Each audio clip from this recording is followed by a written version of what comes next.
Om Bhagavate Vasudevaya. Haribol.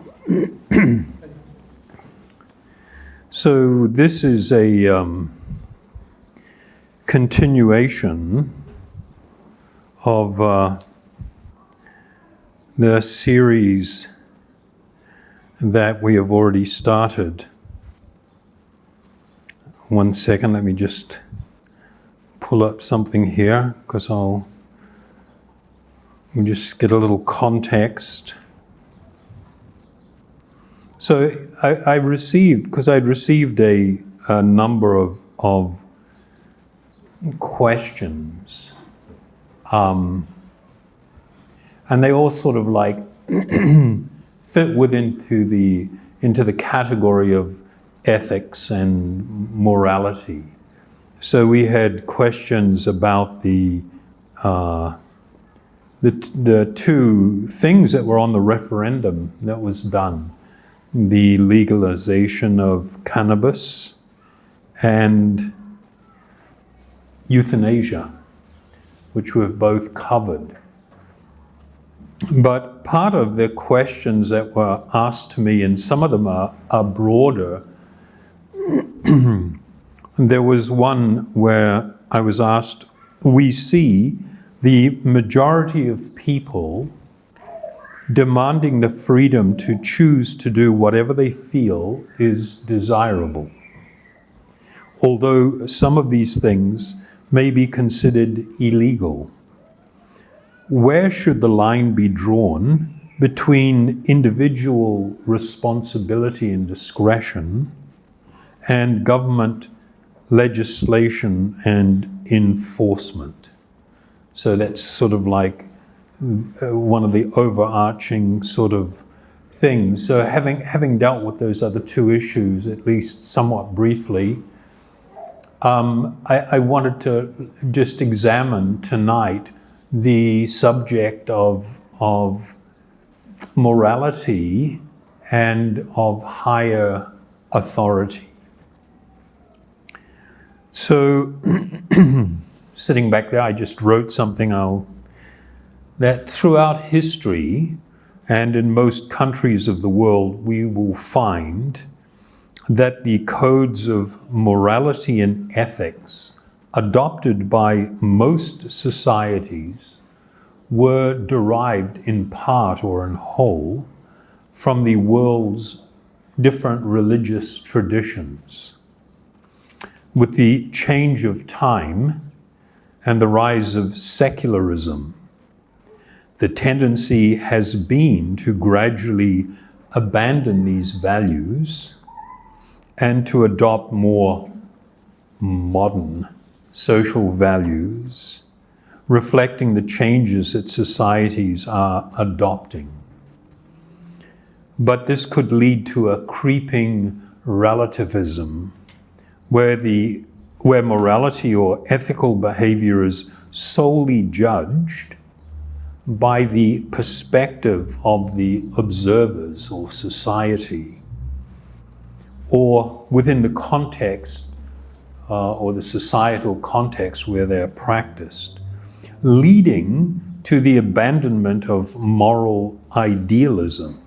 So this moral idealism was based upon a lot of the precepts that were promoted for thousands of years within the different religious and spiritual traditions.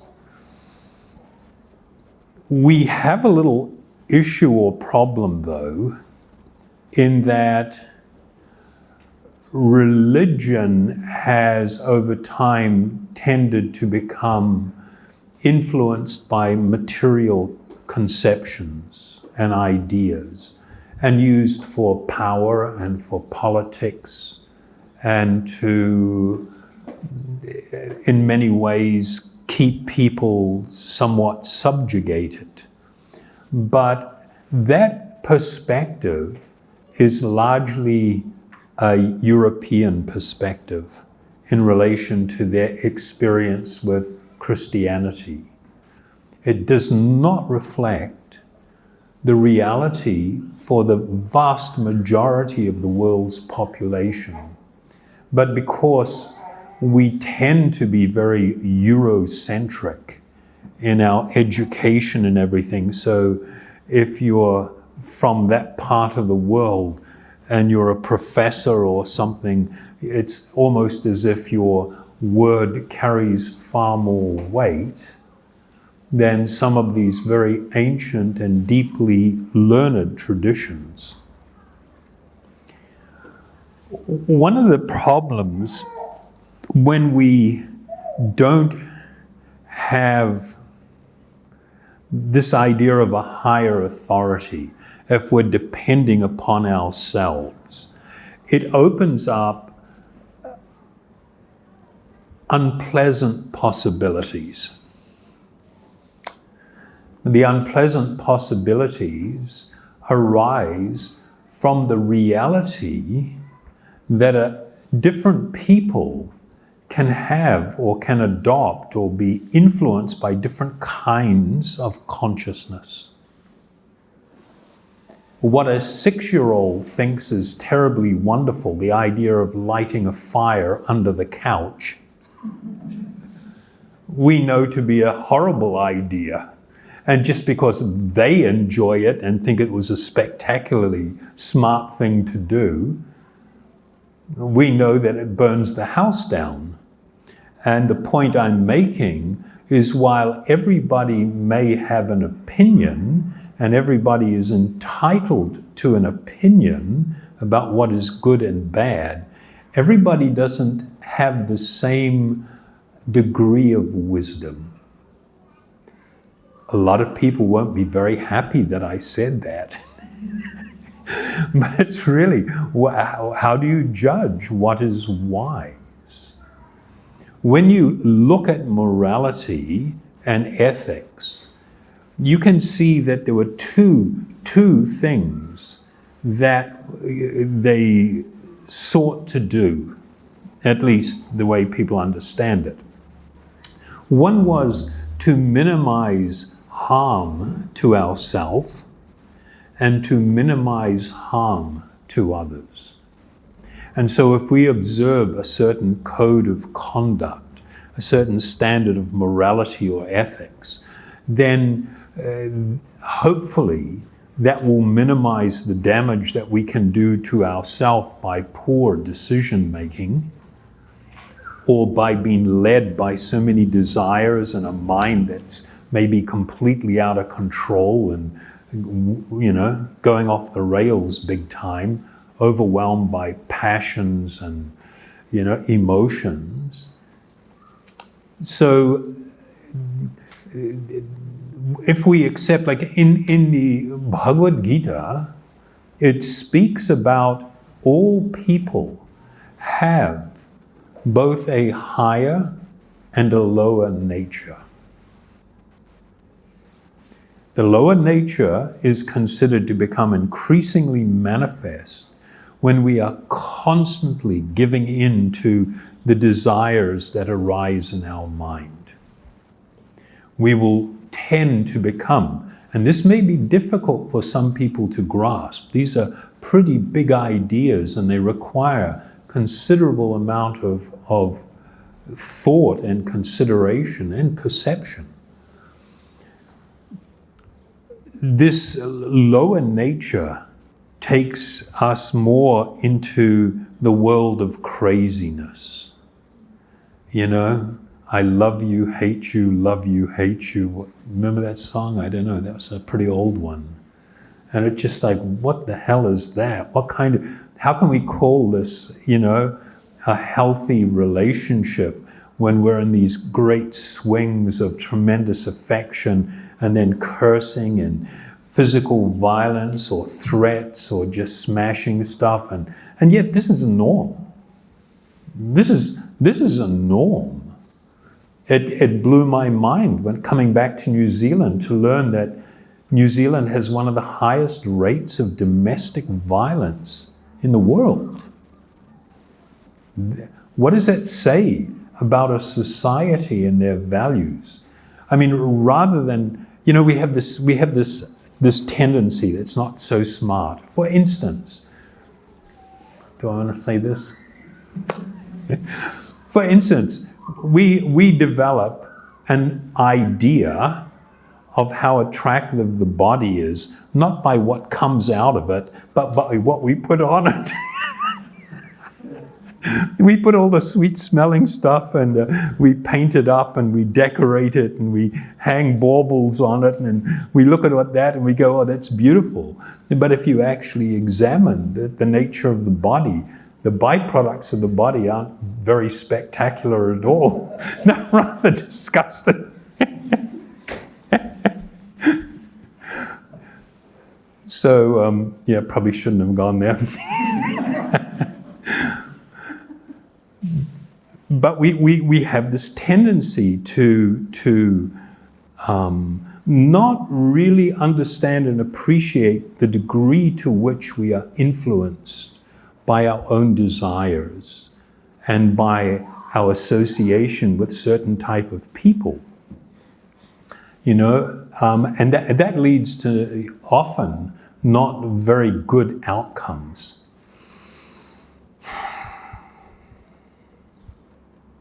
Since time immemorial, we see that there were these personalities that are referred to in English sometimes as lawgivers. So in the Abrahamic traditions, we have Moses was meant to be a great lawgiver. In the more ancient Vedic traditions, we have Manu and the Manu Smriti. This amazing collection of profound works meant to guide society, meant to guide relationships, meant to guide governance, all kinds of things. And it was incredibly broad, and it was developed with the consideration and understanding that not everybody's going to follow. And not everybody is going to voluntarily go along with everything. And so there needs to be some system in place to keep society on a good track that minimizes harm to the individual and minimizes harm to a broader society. But there was this huge underlying principle. And this was not something that was necessarily embraced by the general population, but those that were meant to be leaders, the big thinkers. They understood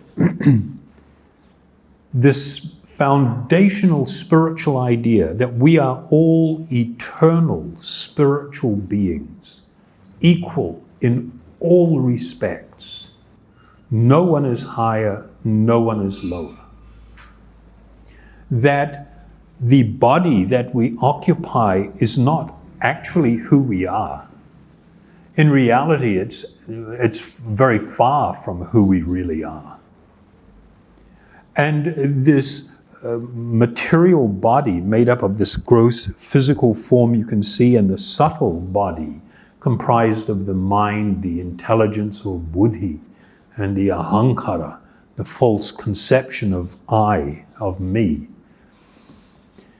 That when the living being is being deeply influenced by the external covering and the forces at play in the material world, we tend not to make particularly good choices.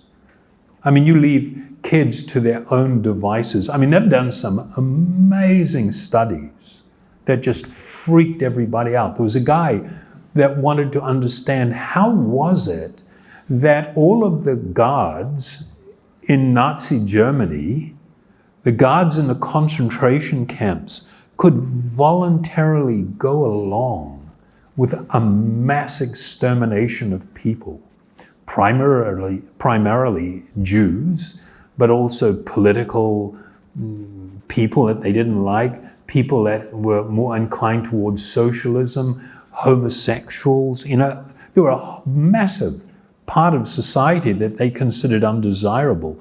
They're herded into this place and just systematically slaughtered. And it's like, how could an average human being participate in that? And so they did these tests to see how easier it was to get people to do really bad things. And it was a shocking result that human nature, not our spiritual nature, but the human nature that covers us, is such that it can actually go to very dark places quite easily with the right kind of influence. If we understand that principle, then we have to consider, are we always going to make, as a society, the best possible decisions about what moral or ethical values we should adopt? The spiritual understanding was that the actual purpose of human life was spiritual liberation, to become free from material entanglement, which was understood to just continue indefinitely as long as a person was in a state of material consciousness.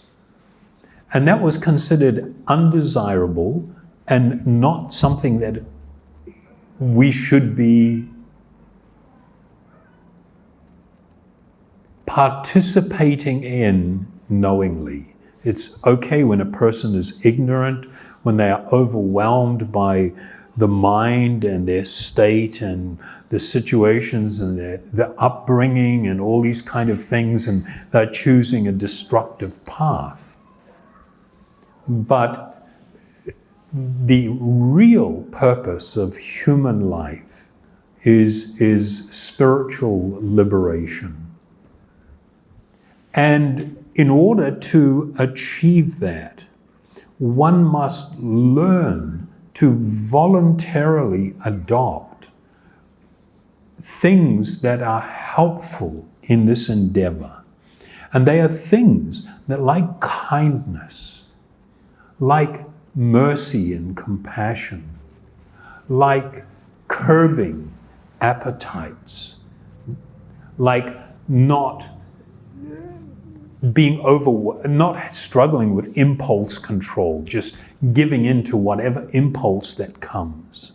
That learning to live a modest and humble and compassionate and restrained life actually makes people happier.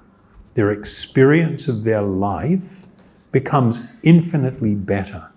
Whereas the opposite is actually true, that you can engage in limitless sensual stimulation and just feed the appetites, and it does not bring happiness.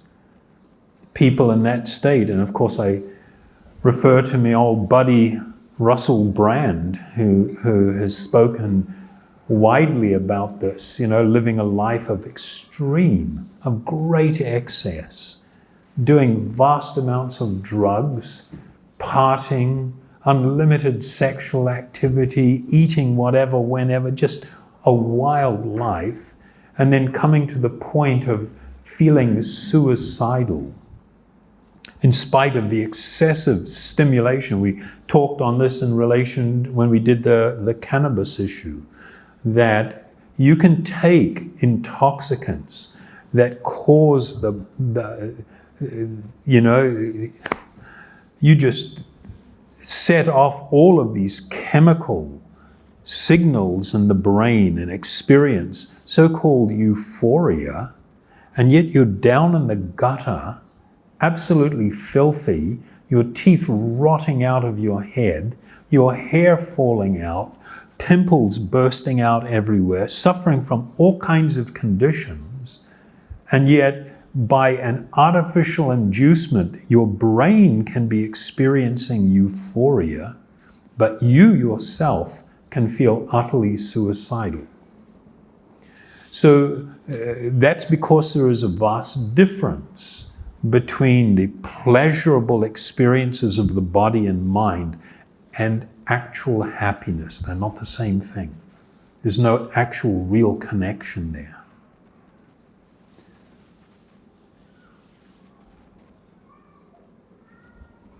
In the ancient spiritual cultures, and of course my familiarity is more with the Vedic culture, the codes that one was asked to live by are extraordinary. And they were ultimately meant to uplift people, to come to the position of experiencing fulfillment, self-realization, extraordinary and ecstatic happiness that's not connected to any material experience. And so the guidelines are laid down with the understanding that the majority of people are not in that space. And so we need guardrails to keep people heading in a direction that is not self-destructive. Over time is not self-destructive. We see it with all the great so-called civilizations, where there were, for instance, the Romans, they dominated the known world. Known to who? Okay, known to the Europeans. And the majority of the world, what, was not known? No, it was not known to you. The people that were there, they all knew it. And there were people sailing around the world and with vast amounts of knowledge. But getting back to the Romans and the known world, they controlled it for a vast amount of time. And you will see that in those societies, there was a firm embrace of extreme discipline and restraint during these periods of growth and expansion. But as soon as they arrive at this big place and everybody starts giving in to the sensuous appetites and it becomes party time, then you get a society that begins to implode, fray at the edges. People begin turning on each other in ways that they weren't doing before. And societies become weaker and break down and become subject to invading forces. This is just repeated over and over and over and over again. So even from a materialistic point of view, there are benefits to restraint. If you don't want to accept any understanding of a spiritual existence of the soul, you want to be utterly materialistic. Look at the world in which we live. Oh my God, we're utterly at war with ourselves. On one hand, we're all being taught limitless consumption is really what it's all about. And you need to be going for it. And don't hesitate. No resistance. Whatever comes to mind.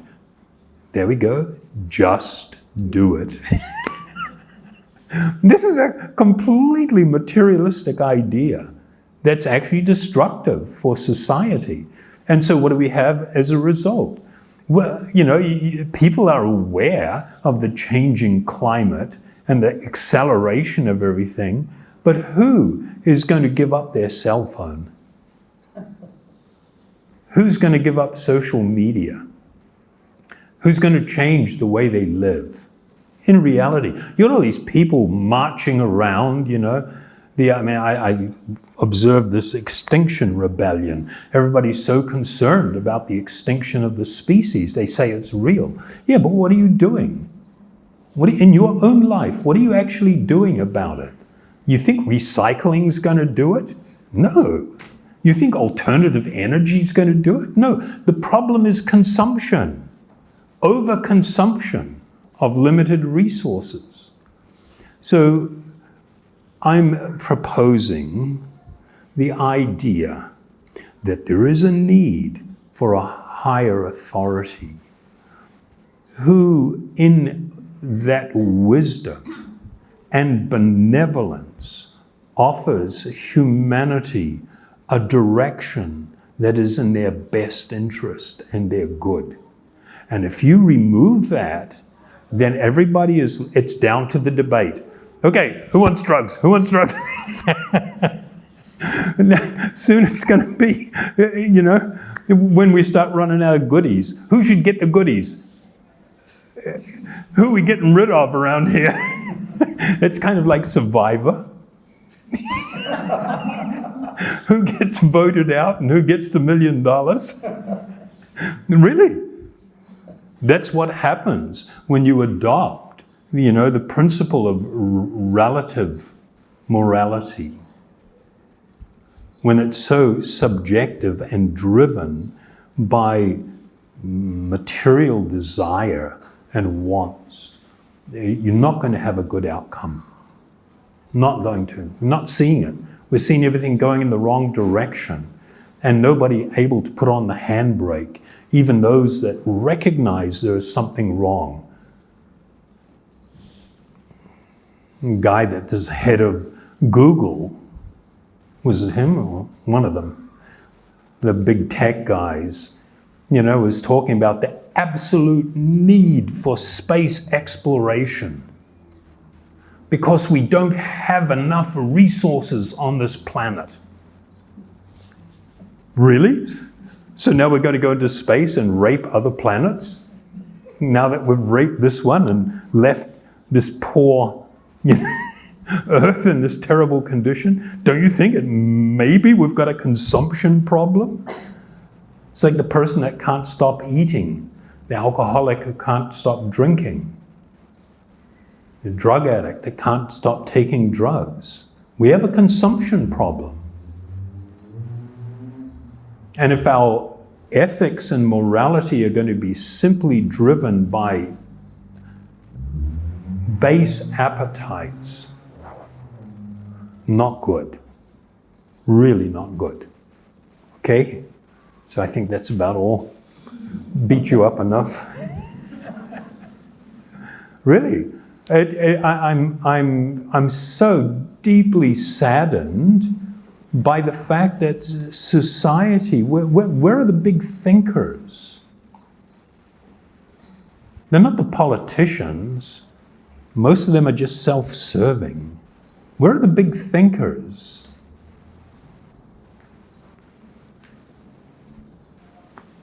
The abandonment of old principles that have guided humanity for a long time.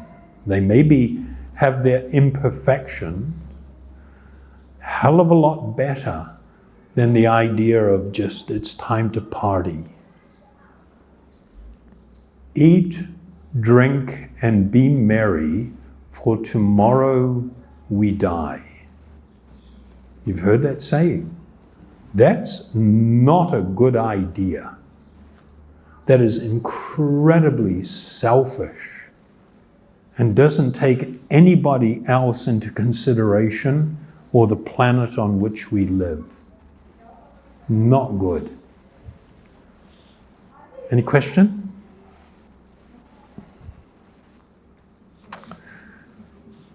Thank you very, very much.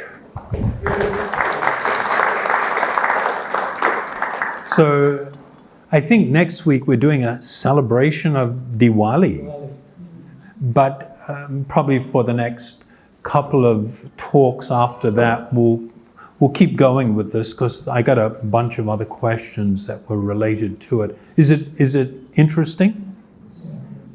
Do you think it's valuable to discuss? I think it's incredibly valuable to discuss and consider. One of the things that deeply attracted me to the ancient Vedic culture when I left New Zealand when I was 18, and it was like the thing that really blew my mind was that one must learn to fiercely question everything. with humility and submissiveness, but to question everything.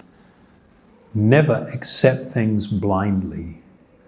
And that does people well, to really challenge even our own thinking. And things that we adopt and embrace. Where does it come from? Okay.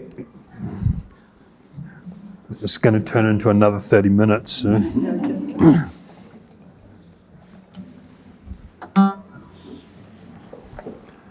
And as we know, it is the practice of meditation, absorbent, to become absorbed in that which is transcendental and transcendence, that awakens our spiritual consciousness, that brings transformation to our heart, that brings change and awards enlightenment, understanding, and the highest form of spiritual love. So we'll sing Om Hari Om.